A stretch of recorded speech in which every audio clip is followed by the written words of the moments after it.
एक राजा था, उसने एक सपना देखा। सपने में उससे एक परोपकारी साधु कह रहा था कि बेटा, कल रात को तुम्हें एक विषैला सांप काटेगा और उसके काटने से तुम्हारी मृत्यु हो जाएगी। वह सर्प अमुक पेड़ की जड़ में रहता है। वह तुमसे पूर्व जन्म की शत्रुता का बदला लेना चाहता है। सुबह हुई, राजा सोकर उठा और सपने की बात अपनी आत्मरक्षा के लिए क्या उपाय करना चाहिए, इसे लेकर विचार करने लगा।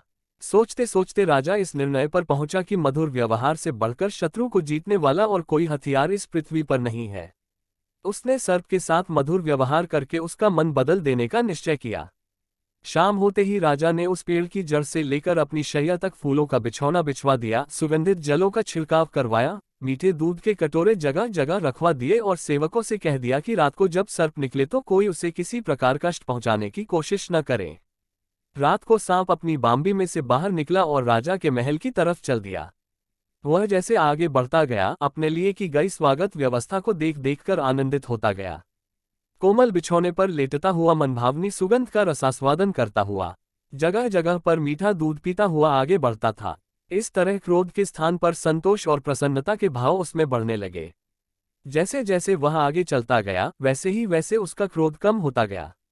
राजमहल में जब वह प्रवेश करने लगा तो देखा कि प्रहरी और द्वारपाल सशस्त्र खड़े हैं, परंतु उसे जरा भी हानि पहुंचाने की चेष्टा नहीं करते।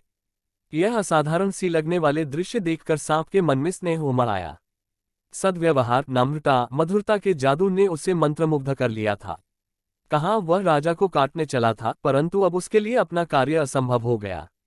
हानि पहुंचाने के लिए आने वाले शत्रु के साथ जिसका ऐसा मधुर व्यवहार है, उस धर्मात्मा राजा को काटूं तो किस प्रकार काटूं? ये प्रश्न के चलते वह दुविधा में पड़ गया। राजा के पलंग तक जाने तक सांप का निश्चय पूरी तरह से बदल गया। उधर समय से कुछ देर बाद सांप राजा के शयन कक्ष में पहुंचा। सांप ने राजा से कहा, राजन, मैं तुम्हें काटकर अपने पूर्व जन्म का बदला चुकाने आया था, परंतु तुम्हारे सौजन्य और सद्व्यवहार ने मुझे परास्त कर दिया।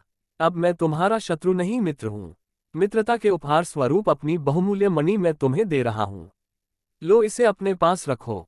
इतना कहकर और मणि राजा के सामने रखकर सांप चला गया। यह महज कहानी नहीं, जीवन की सच्चाई है। अच्छा व्यवहार कठिन से कठिन कार्यों को सरल बनाने का उपाय रखता है। यदि व्यक्ति का व्यवहार कुशल है तो वो सब कुछ पा सकता है जो पाने की वो हार्दिक इच्छा रखता है। मेरे व्यवहार से, मेरे आचरण से, मेरे शब्दों से किसी भी भाई को कोई ठेस लगी हो, मैं तहे दिल से क्षमा का प्रार्थी हूँ। सदैव प्रसन्न रहिए। जो प्राप्त है पर्याप्त है।